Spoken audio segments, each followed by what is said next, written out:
let me put it this way. We know we've checked the box on meaning if we can answer one fundamental question. And if you can answer that question, then you can be quite confident that you can cross the meaning hurdle. And that question is, if we had enough money, would we buy this business? Would we spend every last dime of our money to buy this business because we're very confident we understand it well enough that we would make it the future of our family?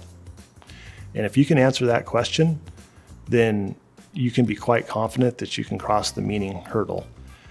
The other way to do this, the other way to ask yourself if you've crossed meaning, is you can go to your investing partner. And your investing partner might be a friend, might be a child, it might be your husband or wife, whoever that is, and you can tell them the story. So tell them the story of what the meaning of this business is, what they do, what product and service they provide, how do they make money.